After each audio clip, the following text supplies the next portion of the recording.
program is brought to you by Restored Living Financial, Premier Elite Real Estate. It's legacy building at its best.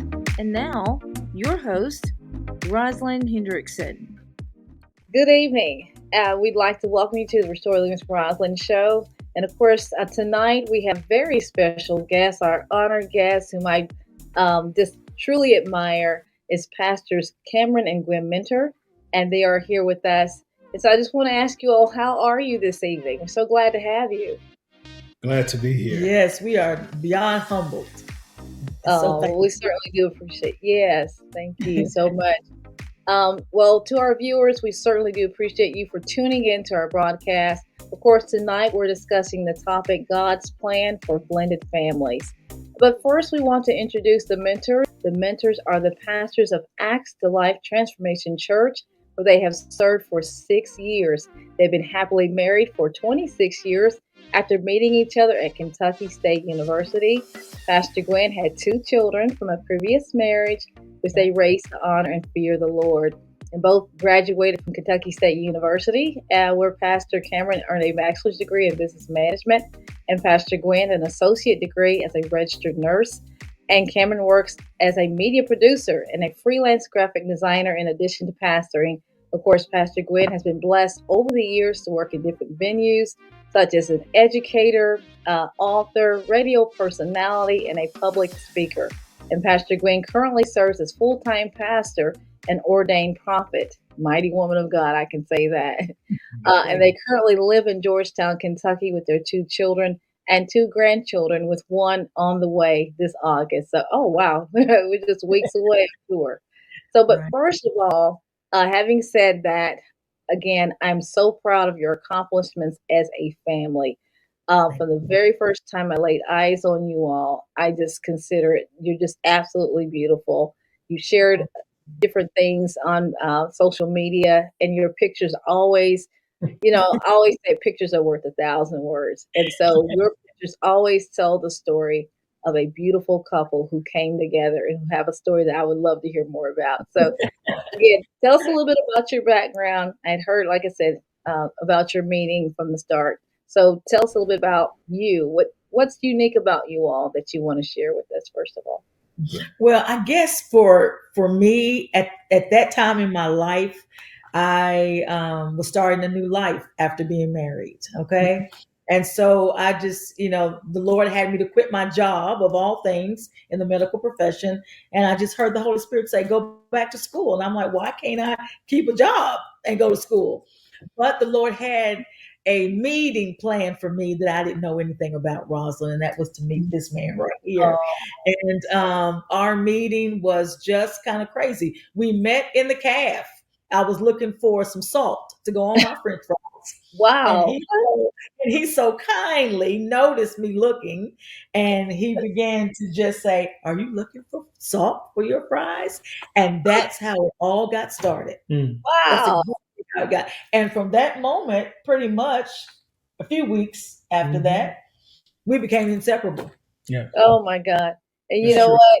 You truly are the salt of the earth. That's the new meaning to that salt thing, huh? Yeah. Oh, wow. That is powerful. Yeah. So I know, like you would say, that was not, I don't think, that was, it was destiny. It's just Yes. destiny, It definitely was. At the time I met her, it was right at the end of the semester. Yeah. So we was all getting ready to go home, and I was like, I need to find out more about her. But there were some things that I had to take care of first. So I had a young lady who was staying with me, and I was like, no, this is not working out. And I was just ready for her to leave. But God did everything in His time, and yes, sir. as we went forward, we just began to tackle obstacles as they came. Yeah. Oh, but we did it in a lot of laughter and fun and getting to know each other. I think the biggest key for us, we became each other's very best friend first. And I think is so the key to any long-lasting relationship is for us to be best friends. That's right. And that's how it really got started. Oh, that is so beautiful. And I believe that with that is taking that time to get to know one another and God allowing y'all, that to me that's the basis and the foundation of the marriage is to be friends, because at the end of the day, um, I know for some couples there may be days they may like, you know what, you're kind of getting on my nerves, but you're still my friend. You're still my friend. Up next, the conversation about God's plan for blended families continues with the mentors right after this. Stay tuned, stay with us. There's more to come. At Restore Living Financial, we believe that everyone deserves to have a home. We're unlocking your financial future, a nationwide initiative to increase the homeownership rate to 75% for all Americans. That means we're helping 1 million aspiring homeowners achieve the dream of home ownership. Let us help you find your dream home.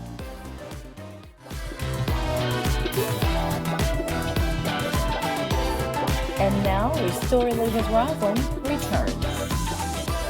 You're still my friend.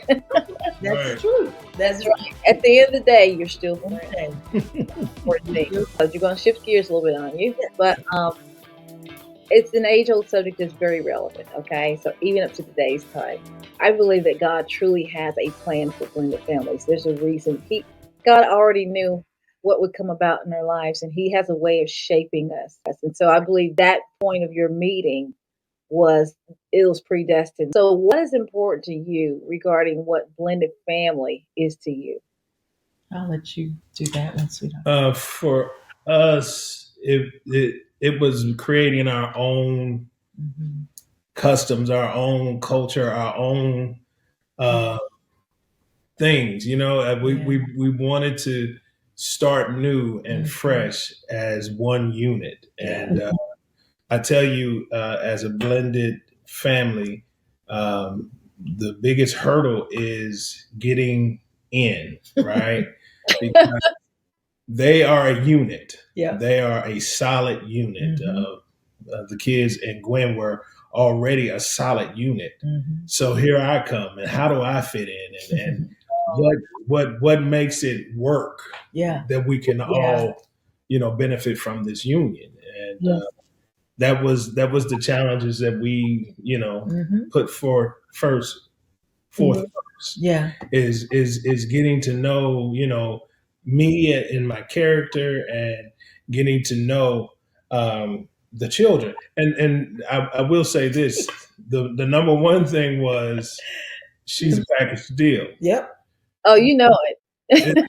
It was a package deal. Yep. So if you can't deal with it, I understand. It's not for everybody. But if you're going to stay, this is a package deal. Yeah, this is how it has to be.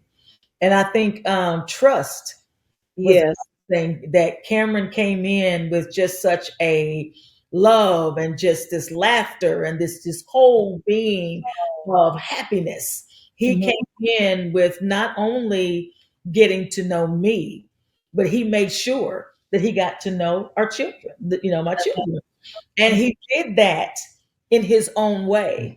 And it started with like something simple as our daughter being about 6 or 7 years old.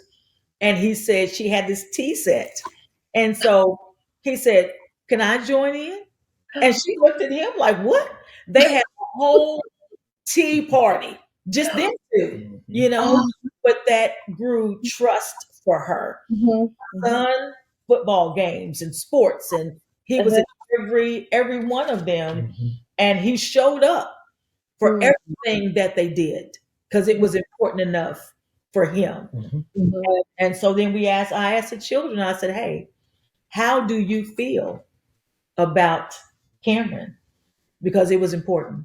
And at that time, they trusted him, and they said, "We really like him, Mom." That is so sweet. Yeah. And to me, you guys are like the perfect complement to each other. It's just the yin and yang.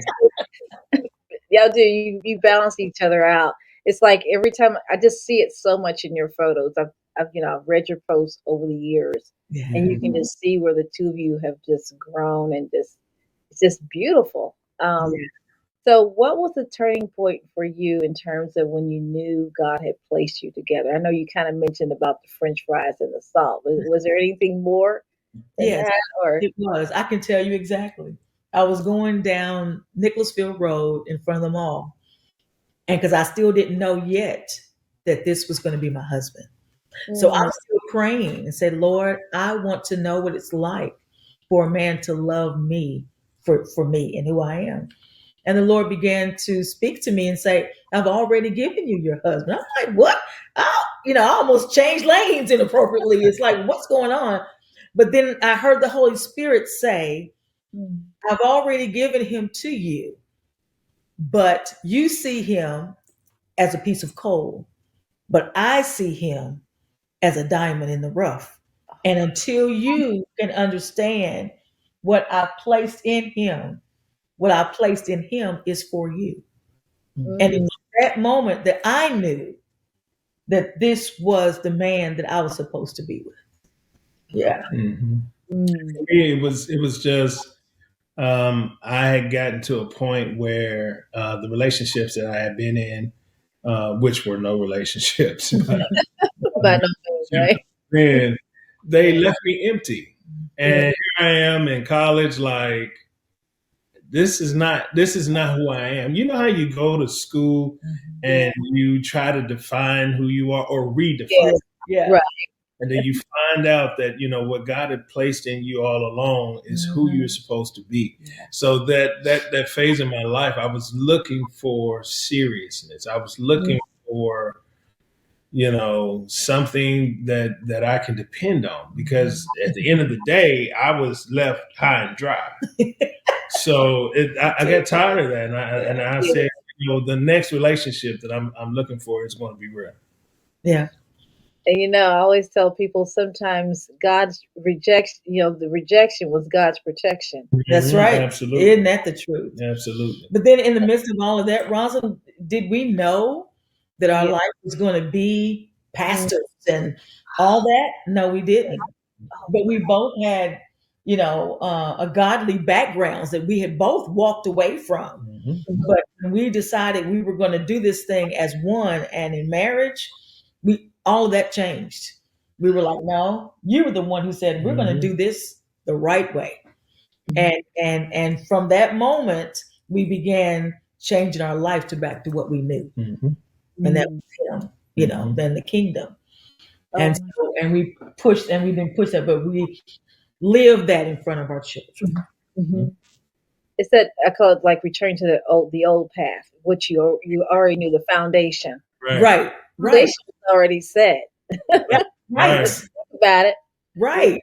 set, right? That's right. And so, it was a quick progression It that, was. I mean, fast, our We relationship. we were together, what, 2 years before we got married. No, a year. Well, We got engaged, we got engaged after a year. so we were And together then, 2 years yeah, before we got yeah, Oh married. my goodness, listen to that. Yeah. But yeah. see, when God is in it, it doesn't take forever. He already That's right. And so we absolutely. just, we've enjoyed each other. I mean, like Cameron said, there's no perfect marriage because we're no perfect people. But we got sense, Exactly. that at the end of the day, we got this little thing we do that if there's an argument or so we disagree about something, one of us will Right. say, "Team mentor." We are team mentor every day, all day. Oh, So I whatever love it. is going on, we're still a team, and we're Because still a team.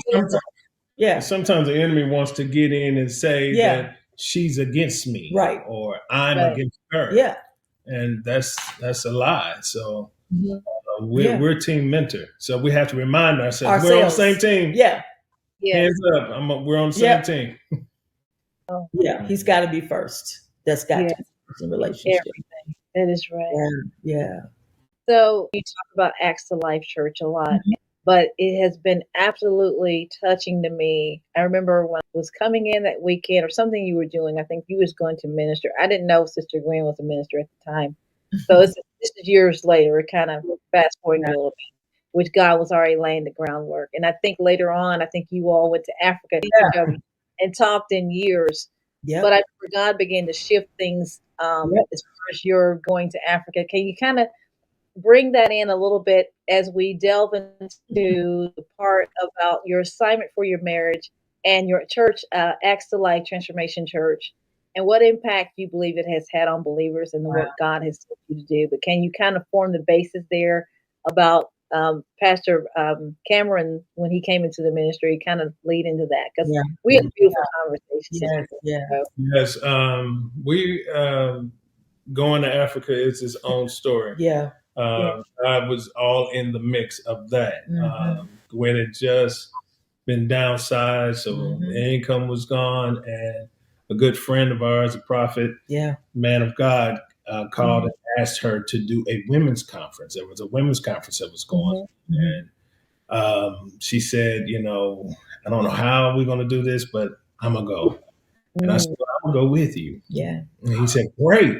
You can preach and teach. And I said, wait a minute now. and he saw some things in me as well. So as we were there, my first sermon was just crazy. It was crazy because we were late and running through cornfields, and I mean, the energy was right here. I mean, you got that nervous laugh. That's what we had. And we walked into the most serene, beautiful atmosphere that I could ever imagine. And there was no electricity. They were sitting in the dark, waiting on us, singing. And I couldn't tell you a single word that they said, but I immediately burst into tears. And I'm getting, they're waiting for me to get up and preach. And so I was like, I got to get it together. But it was the most wonderful experience that I ever had. And when you can see now there's a difference, and I always say this, there's a difference in worship in Africa versus in the United States. There is a hunger in Africa unlike any other hunger for worship and wanting God to abide in you than any place else that I've ever been in. These women walked for days with baskets on their heads, babies, bundled with them, no shoes. They came to this conference. They'd never had a women's conference before. They came a day early to sleep in the church on cement floors to be in, God, help me, God, to be in the presence of God. That's the sacrifice they were willing to make. And that's where they slept the entire conference. Inside the church. And the church fed them eggs in the morning, washed their faces. They just had to be in the presence. And that changed us, didn't it? Absolutely. It changed us. Experiencing that, we did not want to come home. And the funny part is we ended up going to another church there that was more resembling of what we had in the States. And I said, oh, you all have something rich, something great. You don't want to mimic us. No. We need some of what you have.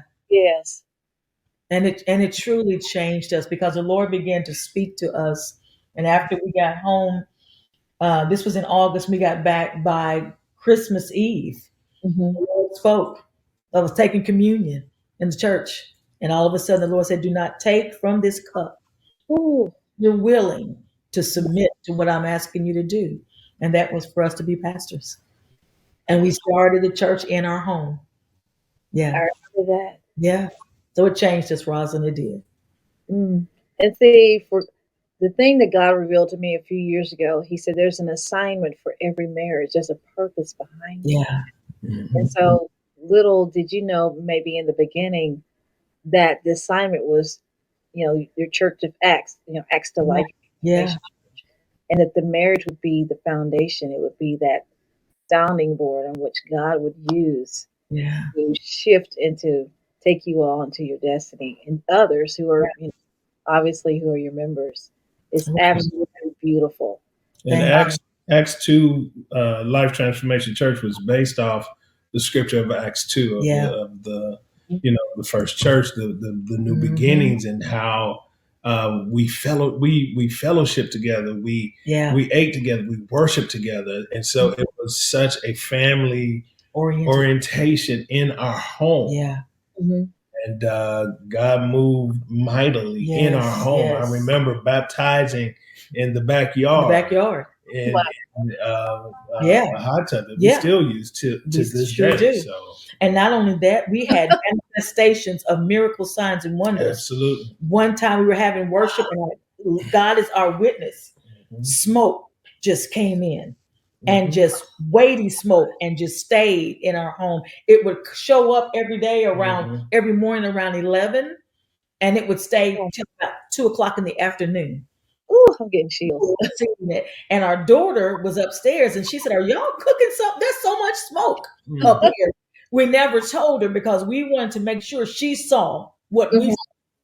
And our members began to see it, and it was like we just said the glory of God began to come. And as we ushered His presence into our home, that became His church. Because I know you were talking about, as you were talking about the impact that you've had on believers and the work God has sent you to do. I mean, I can relate in the fact that the glory of God, it just literally encamped. He just sat down right there in the presence of God in your home. It's very obvious that your relationship with one another and with Him is tight. And being the example that you are to family, what advice would you give to them, those who may be considering or praying about, I read earlier, like even with stepdads, one guy said it's not about being a stepdad, but it's about a dad stepping in. Stepping up. That's what it was. Stepping up. Exactly. Thank you for that correction. Yes, stepping up. Right. Just on Father's Day, we did a little sermon about fathers stepping up, and as stepfathers, and we don't really use that term, but as stepfathers, you assume the responsibility of raising someone else's child. Yeah. And that is a commitment in itself to say, I'm going to go all out to help raise someone else's child. And the greatest example of this to me is Joseph. Yeah. Joseph raised Jesus, and it wasn't his child. That's right. And, Joseph taught Jesus everything he knew. From everything he knew as a human, so that when he became a man, they identified him by his father's occupation. Yeah. So he accepted responsibility. He taught him everything he knew. Yeah. But the twist of it is that God, He never is late on His child support. Never. So listen to that. We as parents, we're all step parents because we all belong to Him. He's entrusted us to take care of His children. Yeah. And in that process, He's never been late on His child support. Never. He always comes through for our children. Yeah. So that's just it. Just stepping up. It's not something light. It's a lot of responsibility. It's a lot of I don't know. There's a lot of prayer and conversation that needs to be happening. Yeah. You know what I'm saying? You need to define the roles. You need to figure out, how is this going to work? Right. And I think so many people too, in the Bible, when you're talking about, okay, I'm married, now I'm divorced, and they pick things out of the Bible that talk about, you're committing adultery now, and you're doing all these different things. But when you really look at, Jesus really defines it. Moses defined it. And you can see it when you look at Matthew 19, if you look at 7 through 9. And they were asking about, the disciples were asking about, they said, why then, they asked, did Moses command that a man give his wife a certificate of divorce and send her away? But then this is what Jesus said. He said, Moses permitted you to divorce your wives because your hearts were hard. Okay. And then it says, but it was not this way from the beginning. This is Jesus still speaking. And he says, I tell you that anyone who divorces his wife, here's a key, except for sexual immorality and marries another woman, commits adultery. So there is a clause in there that says, if you have been, gone outside the marriage, then you defiled the covenant. You broke the covenant, right? Exactly.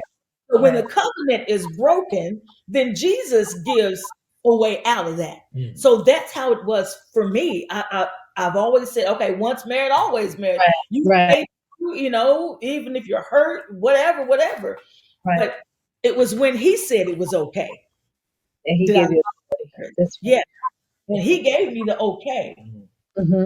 to form a covenant with Mr. Mentor. Come on now. And it's a godly, righteous covenant that our hearts, we know God's pleased with. Yes. Yes. And you can see it. Yeah. God, our thing is about pleasing him. Yes. So, that's right. So yeah. And I think trust has been the big key for all of us, our children, our marriage, everything. Yeah. And it's absolutely beautiful. Is there any special word that you would have for our viewers, or other than? I would also go with scripture saying that to be a stepfather, that means you have committed marriage. You're committed to the mother. You're committed to the father. Other than that, you're just playing house. And it's important to raise children to fear and love the Lord. So that whole unit has got to be right. You've got to get on the right page with God and what He has in store for you. So I encourage it, if you're considering marriage, and taking on the responsibility of having a blended family. Go for it. Go for it. It's a lot of love. It's a lot of great opportunity, and it is what you make it. And real quickly for women, make sure that God is first. When you bring a man, or vice versa, a man brings a woman into the house, you want to make sure that they're godly people and that you can trust those people with your children and love. Spend time with them, get to know them. But I think it's important that you ask God if this is who I'm supposed to be with, to blend it in with my children and my family, to make a family unit like Jesus is for the church, the bride. We're the bride. So, and I will, and that's beautiful what you both have said. It's excellent advice, and I can see it speaks for itself when I'm looking at you as God's blended family. I just know and I believe it's God's will, encouraging other families and others. And I know Miss Gwin, Sister Pastor Gwin, you have a book. If you want to share about your book. See it in your mind, believe it in your heart, do it by faith.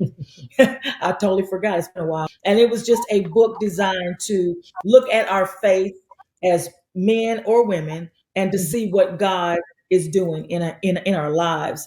And that follows some questions, some deep questions, and some poetry, and just trying to, yes, and you can find it still on Amazon or any book outlet. So I personally have read your book, and it was life-changing. The designer here, he did all the cover, he did all the book himself. Beautiful. Yeah. We're a team. Yes. Yeah. And so for the viewers, for those of you, go out and get this book. And so again, to the mentors, we certainly do appreciate you for coming again. And God bless you. And join us again next time. See you again soon. Bye-bye. Thank you all. Bye-bye. This program is brought to you by Restore Living Financial, Premier Elite Real Estate. From all of us here at Restore Living Network and from the very heart of Atlanta, thank you for watching.